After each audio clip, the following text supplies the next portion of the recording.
just got out of a screening of Guardians of the Galaxy, and all I can really say is it was good. I'll say that. It's not 100% Rotten Tomatoes good, but it's one of the better Marvel movies I've seen. It's probably not as good as Captain America 2, but it was good. What do you think? I liked it more than you did. So, kind of divided on this. I had a few issues with this movie, plot consistencies, but those are probably things I missed when I was out getting food. But I didn't feel this was worthy of 100%. It's good. Like, it balances its humor and its character development among the four heroes just fine. That was 5 heroes, whatever, 4 or 5. That part of the movie was good. Rocky Raccoon was funny as fucking. Voiced by Bradley Cooper was really good. I don't know if there was motion capture on his part for it, like they did with Planet of the Apes, Andy Serkis or whatnot, but it didn't really feel like a special effect on screen. It felt really organic, so that was good. Chris Pratt, whatever his name is, from Parks and Rec, he was good in it too. He was perfectly serviceable. I find him annoying or anything, which I kind of sort of do sometimes when comedians try to go into like a serious role that they still have to rely on their comedy a little bit, but it worked just fine. The reason why I was also a little bit worried is because his last movie he did was an animated movie, and it was the Lego movie. Not that I didn't like that movie. That's one of the best movies I've seen, like one of the best animated movies I've seen in the past year. But just such a stark transition between movies had me a little bit worried, but he was perfectly good in this. What was the name of the girl that played the green chick? Zoe Saldana played, I don't know, the green chick. You've seen her in the trailers. I really don't know what she's in because of all the makeup. If I saw her without the makeup, I'd probably recognize her from whatever she's in. What was she in? Would it be in anything I've seen? Avatar. Was she the main girl in Avatar? Yes. Okay, yeah, I know who you're talking about now. Yeah, she was the one in that stupid mercenary movie there with the father from Supernatural. Not the Losers. She was the chick in the Losers. Okay, yeah. She was good in it too. She had a really good story arc. And I'm trying to think who else is there. I have no idea who played Drax though. I thought it was the guy from Arrow, the guy who plays Diggle from Arrow, but it's not. I have no fucking clue who the guy who plays Drax is. Do you know who he is? David Batista from WWE. Oh, okay. I don't know. He was okay for a wrestler. He didn't really have a lot of emotional depth in the film, but well, he did eventually. His character was basically one note until like halfway through the movie, then he kind of became a more three-dimensional character. But it was good. I couldn't recognize the actors with all the special effects, makeup and stuff on them. That was kind of an annoying part of it, but other than that, I really enjoyed it. The plot is fairly simple as far as superhero movies go, in all honesty. Star-Lord there, played by Chris Pratt, steals this like orb thingy from a planet. He gets captured eventually, and it turns out that this orb is a super weapon that's capable of killing entire planets. The villain in this, at first you think it's this head, most powerful guy in the universe called Thanos, but it turns out to be his right-hand man, little bitch assistant, who betrays him, steals the super weapon, and goes all like power hungry. That was one of my main issues with it, is that the villain in this is a fucking little bitch, and I really don't care for him at all. He has slight motivation that he was left out of a peace treaty with one of the peaceful planets, but it's not really enough to make me care or sympathize with them. I don't want a sympathetic villain, but I want a villain at least that I'm understanding what they're doing instead of just a guy who's, yeah, I'm evil. I'm probably an allegory for fucking Middle East war, and that's why I'm doing this. That was the most annoying part about this film. I wanted Thanos to be the main villain, because he looked pretty intense. He looked like he could carry the film as a villain. And then there was a third villain, played by, do you know his name? He was in Walking Dead. He played Merle. He's also in Henry Portrait of a Serial Killer, and he was in Slither. Michael Rooker. Yep, Michael Rooker. That's who it is. Michael Rooker also plays another villain. He's like, basically the guy who kidnaps Star-Lord when he was like little and has been raising him as his like helper, thief person. And he actually did make an interesting villain, because his intentions weren't overly clear. Like, he wasn't outright evil. He just wanted the nano thing for himself so he could sell it to someone else. He wasn't a villain. No, but the, like, comparable to Han Solo. Yeah, like he wasn't evil or anything. He was just like he was morally ambiguous, basically. But he might be a villain in the next film or something. I don't know. It seemed like at the end he wasn't overly pissed off with what happened, though, which was funny. But I don't know how you can say he was ambiguous when he helped save the... He helped, but he's like, I want that star, and if you betray me, I'm going to kill you. That's because he wanted his bounty. Yeah. Oh no, the film just kind of painted him as like a third possible villain. To me, that's just what I felt from it. But I don't know, it was a good film. Like, it was really funny. The first like half hour, like when the Guardians are all meeting each other, the dialogue they have back and forth, especially with Rocky, it feels very organic. Like, this feels like something that these strangers would say to each other. That's probably the best part of the movie, is the first half hour, like the character development among Rocky, the green chick, and Star-Lord there was really good during the first half hour. When Drax comes in, his character's really not that good to start off, because his family got killed by the villain, and he's really pissed off about that, and that's basically his only emotion and thought during most of the movie, until there's a confrontation on, I want to call it the Mos Eisley of a planet. It's basically like a scummy place where people mine, and there's like bars, and there's fucking the Collector and whatnot, and he gets his ass kicked by the villain, and he's like, oh, I'm sorry for being so one-note, I need to stop, I need to get over the loss of my family and start, like, containing my anger, but using it to take out this main guy. And he kind of opens up a little bit more, like, he kind of becomes more in tune with the group. So that's when that character really started to not annoy me as much. But yeah, this is a really conflicting movie for me, because there's a lot of parts I liked about, but there's a lot of parts that kind of annoyed me, or I think could be done better. I just feel the Guardians of the Galaxy is not a good idea for a comic book live action movie. This feels like something that would be more at home in like a cartoon movie or something, like the Batman ones, because there's just so much weird and crazy shit that happens that it would, first of all, look better if it were animated, and you could actually do a lot more stuff rather than what they did here. There's some space battles that were really good, but I don't know. This movie is very conflicting for me. I can't really put my hand on what my pure opinions are of it.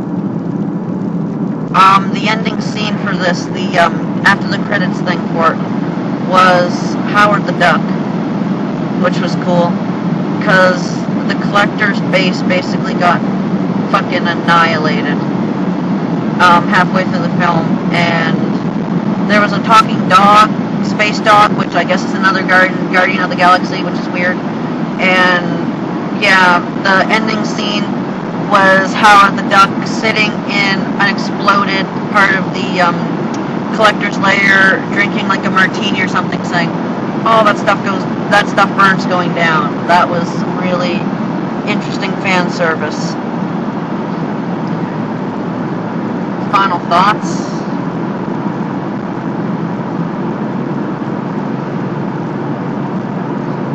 What? Just final thoughts, like anything that you think I should add or might be leaving out. Yeah, that or man. I really don't have anything else that I think I'm missing. This movie's really conflicting for me. I might come back to it when it comes out on DVD or something, or if I go see it another time. But right now, do I recommend it? Yeah, I would. It's not like you're gonna hate going to go see it. It's not like Spider-Man 2 where you really have to be open to enjoy the film. This you'll really enjoy. The parts I enjoyed, I really like. There's only a few parts that I didn't like, and they just little nitpicky parts, but they bug me a lot that I don't really know what to think of the film. Another good part of the film to me is Groot. He's voiced by Vin Diesel, I do believe. He doesn't talk that much at all in the film. He grunts or groans, and the only thing he says is, "I am Groot." Depending on how he says it, the pace, inflection, it could mean a multitude of different things. What would have been cool in this is if they had subtitles for when he talked, because the only way you can really tell by what he's saying is by Rocky's responses, and he doesn't really respond to him until later on in the film. Most of the time, the first few times he talks, it's Star-Lord making some snarky comment about it, which was funny. It's just I wish that they'd actually explain what he was saying. But I'm trying to think what else. Cameos. Lloyd Kaufman from fucking Troma, Class of Nukem High, Romeo and Juliet Toxic Avenger fame, had a cameo in this as one of the inmates in the space prison that they're sent to, which was cool. John C. Reilly, if you've seen the trailers, he has a little bit of a cameo in this as a space officer. Another, I'm not going to call it a cameo, but another actor that's in this is the guy who was in Blood Diamond, the main guy, not DiCaprio, but the guy who was looking for his son. He's in this as one of the, I'm not going to say minor villains, but one of the villains' henchmen. And he dies a gruesome death, which is kind of funny, because this movie came across as more lighthearted than most Marvel movies, which probably was another reason I sort of didn't like it. After coming off of Batman, Assault on Arkham, which is just so raw and brutal, and it's not giving a fuck of what happens to characters, that this feels a little bit PG-ified for me today. But this villain, basically, he gets his brain ripped out by Drax, which was really intense.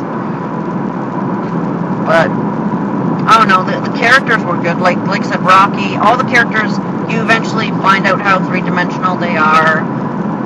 Rocky feels ashamed about what he is because he knows he's a genetic experiment, and he takes offense to what people say to him. Groot, he's sort of three-dimensional. All you know is that he does know what's going on. He does have feelings, even if he doesn't always make them clear and know what they are. Drax, yeah, he's angry that his family died, but he gets with the group. He gets a little bit over that, but he's still driven by it to get things done. And the green chick there, she basically wants nothing to do with Thanos or the villain, because they took her from her family and basically trained her to be a weapon.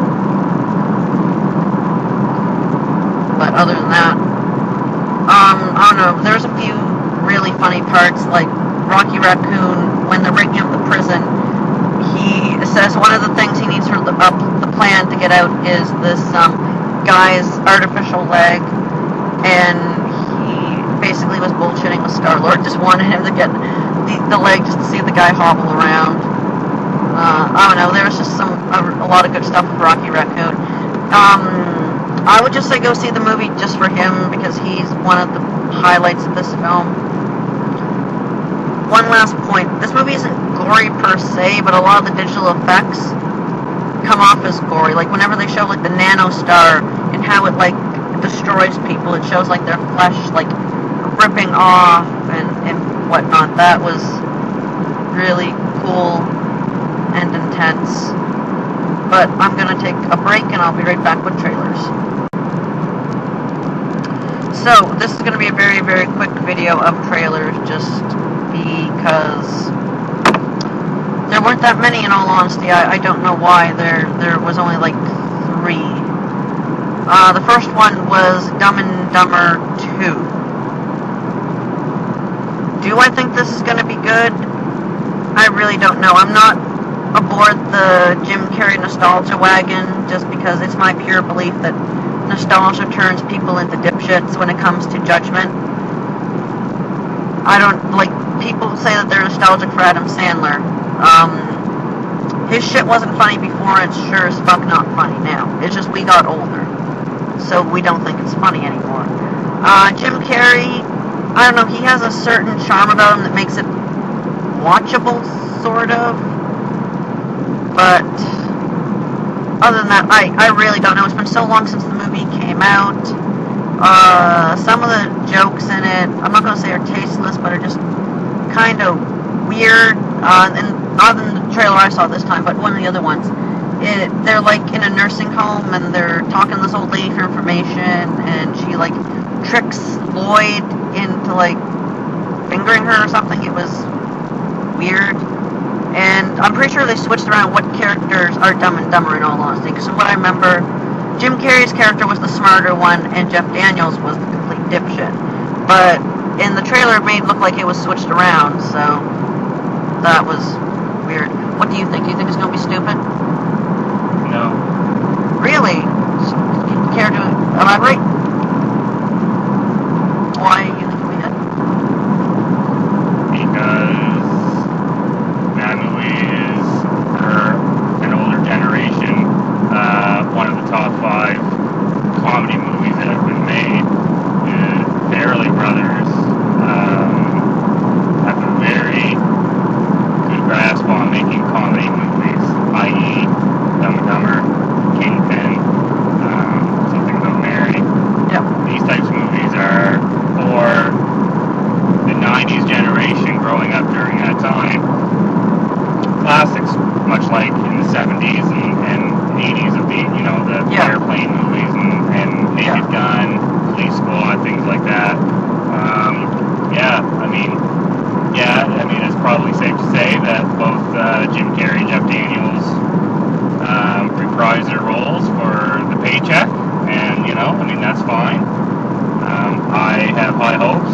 You can clearly see from the trailer that they reference some of the old jokes from the first one. Well, they're trying. It's not like the prequel that came out that was basically a fucking cash-in.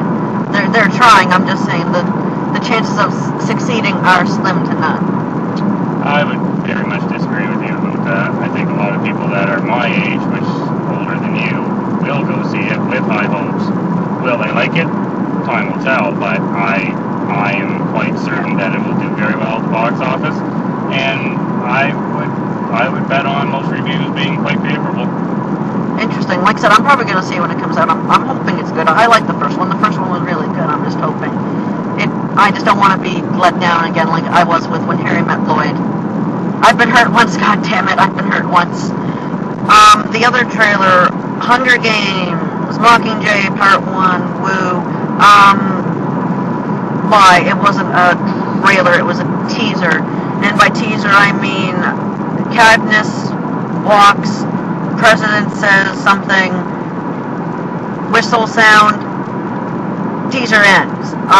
That gives me no fucking information at all.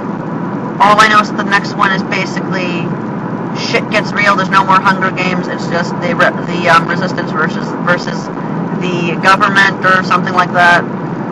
Am I excited to see it? Fuck yeah, I want to see some more Philip Seymour Hoffman. But I want a trailer, not a teaser. Or if there's a teaser, at least like kind of explain a little bit more. But it was interesting, and I do believe it's November that's coming out, so we don't have that long to wait. Do you share my opinion on that? At least like the teaser was kind of... I don't know, I never saw the second one yet, so... Oh, the second one was good, but, yeah. And the final trailer, Big Fucking Hero. I've heard a little bit about this, I've seen posters for it, and I've seen shit about it on Facebook, but I've never gotten a trailer for it myself. But, I don't know, it's a cartoon superhero movie about a boy and maybe his robot, or Blob. I really don't know, he's like a fucking... It's a boy and he has like this fucking balloon person following him around. I really don't know. It's done by the people who did Frozen and Wreck-It Ralph, so like that's a good track record to have behind you. The trailer makes it look pretty funny. Like the animation was good. The whole thing with the Kabuki mask guy and the nanobots was funny, and the robot taping himself back up. I know the audience was fucking laughing their asses off at that scene. I think we had like the most giggly audience that I've ever seen in a movie. I don't even think Jump Street, people laughed that hard at Jump Street, which was funny. But what did you think of Big Hero trailer? I don't know, man, I'm 34, I'm kind of over kids movies. True, but I don't know. I'll check it out. It can't be any worse than Food Fight. I have a high bar and a low bar for every type of movie I see. My low bar for animated movies is Food Fight. My high bar, Lego Movie or Frozen would have to be my high bar for animated movies. If you score above, really good. If you score below, oh my god. If you score in between, meh.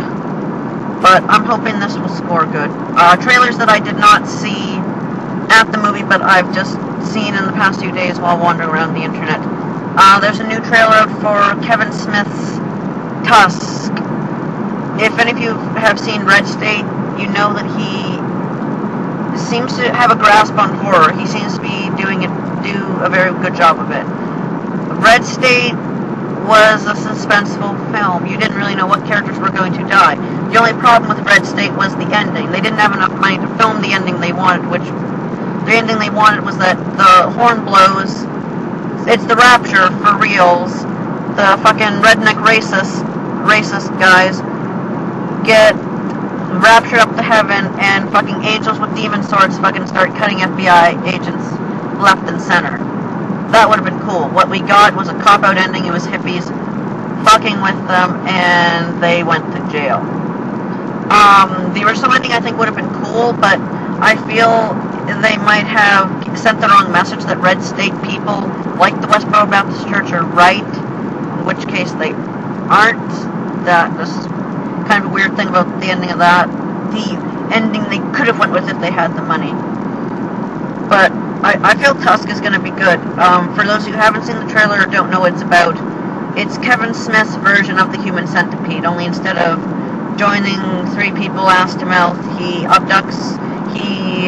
drugs Justin Long, who's at this guy's house for like a podcast interview, and decides to turn him into a walrus because this guy has a fucking fetish for walruses. The trailer sort of hints out that this man thinks the only thing that separates man and animal is like a very thin barrier of environment and physical structure. So that was an interesting trailer. They didn't show what he looked like though when he turns him into a walrus though. I'm kind of intrigued to see what happens, because what I'm thinking is he's gonna cut off his toes and sew his legs and feet together so it forms like a flipper thing, and he's probably gonna knock out his teeth and put tusks in his mouth. That's what I'm assuming. I don't know, this movie could go a totally different route. Because in the trailer it showed Justin Long in like a creepy old wooden wheelchair. So I'm assuming he's doing something with his legs, like paralyzing him or something very slowly. The other trailer that I picked up, I watched online because I saw it.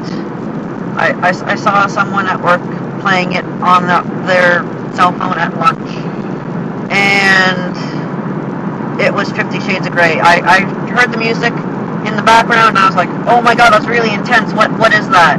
They're like, oh, it's 50 Shades of Grey. I was, what? I've heard of the book. I have no interest in it, sort of, in all honesty, because it's erotica. It's fucking erotica. If they want to turn this into a movie, just fucking make it into a porn. If they can make a movie about fucking E.T. fucking people in the Victorian age, they can make a porn about fucking 50 Shades of Grey instead of making a real movie. That's why porno exists. So you can make a fucking movie about books that are nothing but fucking. But I don't know if I would see it for the site, but I'm not going by myself to see it, so I really don't have any opinion besides that. And from what I've heard, the trailer has gotten mixed receptions a little bit because people don't like what Mr. Grey looks like. All I know is the original rumors were that he was supposed to be played by Jax from Sons of Anarchy, but I have no fucking clue who's playing him now. And I really don't fucking give two shits. But, yeah. I haven't seen any other really good trailers. There's been an extended trailer of Sin City Dame to Kill For, which was really good. And the only other thing I've seen, it wasn't a trailer, it was a Deadpool footage. Finally, we've seen Deadpool footage. And if this is the final product of the Deadpool movie, or at least the direction they're going in, we have nothing to worry about. This wasn't the fucking shitty, not Deadpool Ryan Reynolds piece of shit that we saw in X-Men Wolverine. This is the wisecracking, fourth wall breaking, completely self-aware of being in a comic book, video game, and/or movie merc with a mouth who loves chimichangas Deadpool. And oh my god, I hope they continue with this. Deadpool is another character that I think would be good as a cartoon instead of a live-action movie, because from the footage I've seen, Deadpool is mostly fucking digital, and that really annoys me about it, because he doesn't look good at all, digitally. I know it's an early draft and whatnot, but it's very, very irritating. I don't like it when it's digital, when you could use it as fucking practical. That was sort of something that annoyed me about Guardians of the Galaxy a little bit, was that there's a little bit too much reliance on digital and not enough on practical. But I think that's the way of the future, that a lot of movies are just going to digital, because it's kind of like the lazy person's way out, even though it's more expensive. But whatevs. I don't know what movie I'm going to see next. If I catch something good on Netflix or something, I might toss up a video, but until then, see you guys later.